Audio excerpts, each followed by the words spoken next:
ബിസ്മില്ലാഹിർറഹ്മാനിർറഹീം. അസ്സലാമു അലൈക്കും വറഹ്മത്തുള്ളാഹി വബറകാതുഹു. ഈ പ്രൗഢഗംഭീരവും കാലിക പ്രസക്തവുമായ മഹത്തായ ഈ സമ്മേളനം സംഘടിപ്പിക്കുകയും അതിലേക്ക് എന്നെ അതിഥിയായി ക്ഷണിക്കുകയും ചെയ്ത ജമാഅത്തെ ഇസ്ലാമി നേതൃത്വത്തിന് പ്രത്യേകമായ നന്ദി അർപ്പിക്കുകയാണ്. ഈ നാടിൻ്റെ ഭാഗങ്ങളിൽ നിന്നായി ഈ സമ്മേളനത്തിലേക്ക് ഒഴുകിയെത്തിയ നിങ്ങൾക്ക് ഓരോരുത്തർക്കും എൻ്റെ നന്ദി അർപ്പിക്കുകയാണ്. നമ്മുടെ രാജ്യം കടന്നുപോയിക്കൊണ്ടിരിക്കുന്ന വർത്തമാന സാഹചര്യങ്ങളെക്കുറിച്ച് നമുക്കെല്ലാം അറിയാവുന്നതാണ്. ഒരുപാട് കാലം മുസ്ലിങ്ങൾ ഇവിടെ ഭരണം നടത്തിയ ഒരു നാടാണ് ഇന്ത്യ എന്ന് പറയുന്നത്. അവിടെ പിന്നീട് ബ്രിട്ടീഷ് ആധിപത്യത്തിന് കീഴിലായി. ആ ബ്രിട്ടീഷ് അധിനിവേശത്തിനെതിരെ മഹത്തായ പോരാട്ടങ്ങൾ നടത്തിയാണ് നമ്മൾ സ്വാതന്ത്ര്യം നേടിയെടുത്തിട്ടുള്ളത്.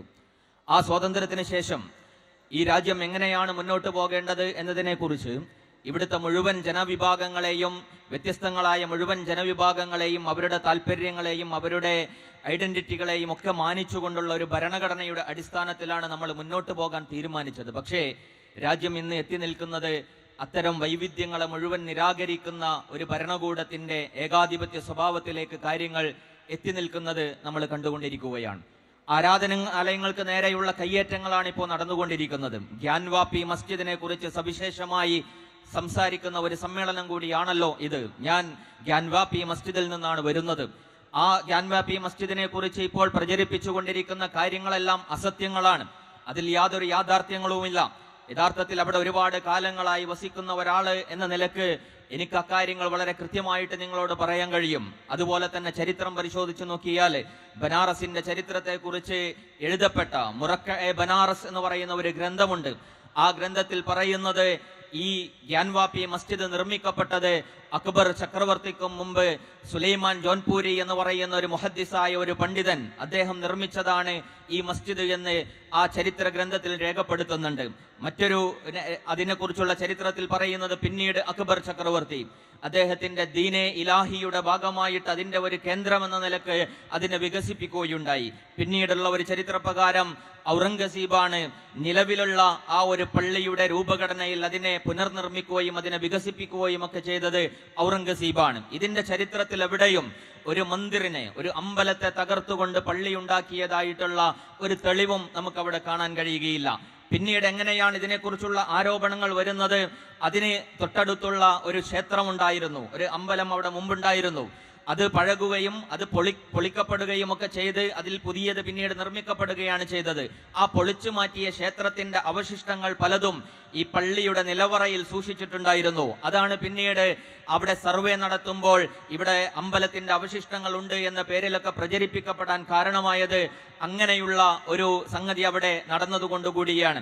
യഥാർത്ഥത്തില് ഈ രണ്ട് തരത്തിലുള്ള പ്രധാനപ്പെട്ട തെളിവുകളാണ് ഇവര് അമ്പലമാണ് ആ പള്ളി എന്നതിനെ കുറിച്ച് വാദിച്ചു കൊണ്ടിരിക്കാൻ രണ്ട് തരം തെളിവുകളാണ് പറയുന്നത്. ഒന്ന്, ആ പള്ളിയുടെ മുന്നിലായി അതിനോട് അഭിമുഖമായി നിൽക്കുന്ന നന്ദി രൂപമാണ്. എന്താണ് ഈ നന്ദി രൂപം എന്ന് പറയുന്നത്? ശിവക്ഷേത്രങ്ങളുടെ ശ്രീകോവിലിന് നേരെ നിൽക്കുന്ന പശുവിന്റെ രൂപമാണ് ഈ നന്ദി രൂപം എന്ന് പറയുന്നത്.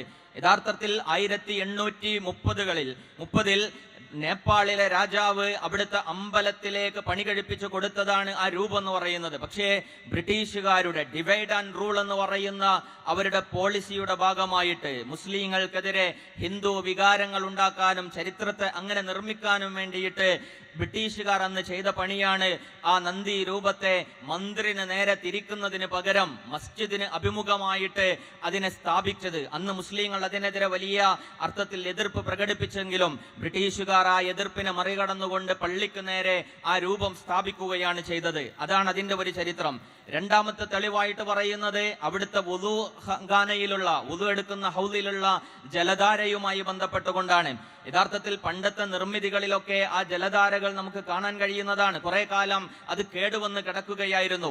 അങ്ങനെയാണ് മസ്ജിദിനുള്ളിൽ സർവേ നടക്കുന്നതിനിടയിൽ ഈ ഹൗലിന് അകത്തെ, ഈ വുളുഖാനക്കകത്തെ ജലധാര അത് ശിവലിംഗമാണ് എന്ന രീതിയിലുള്ള പ്രചാരണങ്ങൾ ഉണ്ടാവുകയും അത് ഈ ഹൈന്ദവ വിശ്വാസികൾ ഏറ്റുപിടിക്കുകയും അങ്ങനെ കോടതി ഇടപെട്ടുകൊണ്ട് ആ വുദൂഖാന സീൽ ചെയ്യുകയുമാണ് ചെയ്തത്. ആ വുദൂഖാന അത് ആ ജലധാര ശരിപ്പെടുത്തിയിട്ട് അത് ശിവലിംഗമല്ല, അത് ജലധാര തന്നെയാണ് എന്ന് തെളിയിക്കാൻ ഞങ്ങൾ തയ്യാറായെങ്കിലും കോടതി അതൊന്നും മികവിലക്കടക്കാതെ ഇപ്പോഴും അത് സീൽ ചെയ്ത അവസ്ഥയിലാണ്. അവിടുന്ന് ഒതു എടുക്കാൻ പറ്റാത്ത അവസ്ഥയിലാണ് നിലവിൽ അത് തുറന്നുകൊണ്ടിരിക്കുന്നത്. ഈ പള്ളിയുമായി ബന്ധപ്പെട്ട് നിരവധി കേസുകൾ നടന്നിട്ടുണ്ട്.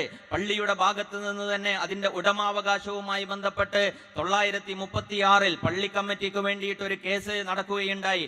അതിൽ ബനാറസ് സിവിൽ കോർട്ട് വിധിച്ചത് ആ പള്ളി പൂർണ്ണമായിട്ടും അത് മുസ്ലിം ഹനഫി വഖഫാണ്, അത് പള്ളി പൂർണ്ണമായിട്ടും മുസ്ലിങ്ങളുടേതാണ് എന്ന് വിധി വന്നിട്ടുണ്ടായിരുന്നു. 942 അവിടുത്തെ ഹൈക്കോർട്ടും ആ വിധിയെ തന്നെ പിന്താങ്ങിയിട്ട് വിധി പുറപ്പെടുവിച്ചിട്ടുണ്ട്. അപ്പൊ സിവിൽ കോർട്ടും ഹൈക്കോർട്ടിൽ നിന്നൊക്കെ ആ ഒരു വിധിയിലാണ് അത് മുന്നോട്ട് പോയത്.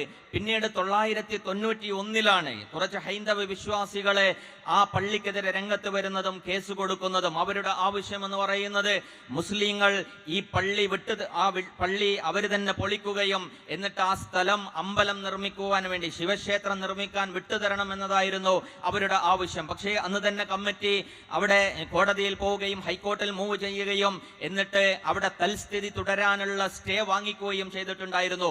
പിന്നീട് ഈ കേസുമായിട്ടുള്ള വിഷയം വരുന്നത് 2018 ഒരു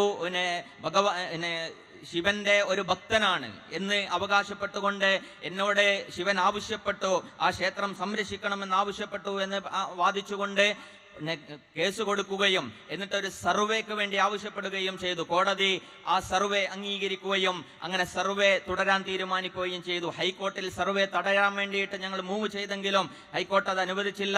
സുപ്രീം കോർട്ടിൽ ഞങ്ങൾ പോയി, പക്ഷേ സുപ്രീം കോർട്ട് ഇപ്പോഴും ആ കേസിന്റെ വാദം എടുത്തിട്ടില്ല. അതിനെ തുടർന്ന് പിന്നീട് 2021 4 സ്ത്രീകളായ ഭക്തജനങ്ങൾ അവര് കേസ് കൊടുക്കുന്നത്. അവരുടെ ആവശ്യം പൂജയ്ക്ക് വേണ്ടിയിട്ട് പള്ളി വിട്ടുതരണം എന്നുള്ളതാണ്.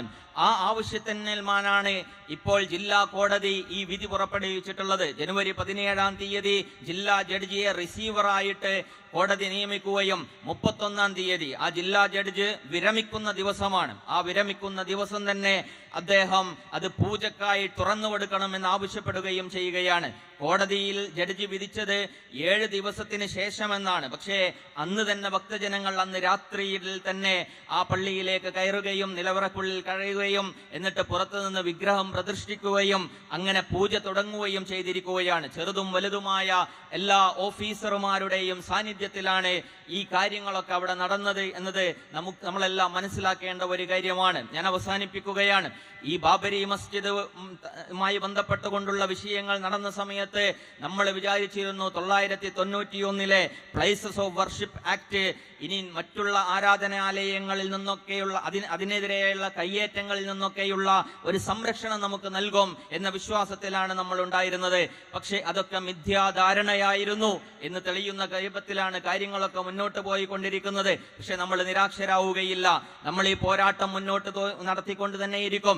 ജനാധിപത്യത്തിന്റെ മുഴുവൻ സാധ്യതകളും ഉപയോഗിച്ചുകൊണ്ട് ഈ പോരാട്ടവുമായിട്ട് നമ്മൾ മുന്നോട്ട് പോകണം. നിങ്ങളുടെ പ്രാർത്ഥനയുണ്ടാകണം, നിങ്ങളുടെ പിന്തുണയുണ്ടാകണം. തീർച്ചയായിട്ടും നമ്മൾ വിജയിക്കുക തന്നെ ചെയ്യും എന്നതാണ് വിശുദ്ധ ഖുർആനിന്റെ പ്രഖ്യാപനം. വലാ തഹിനു വലാ തഹ്സനു വഅൻതുമുൽ അലൗൻ ഇൻ കുൻതും മുഅ്മിനീൻ. വആഖിറു ദഅവാനാ അൽഹംദുലില്ലാഹി റബ്ബിൽ ആലമീൻ. അസ്സലാമു അലൈക്കും വറഹ്മത്തുള്ളാഹി വബറകാതുഹു.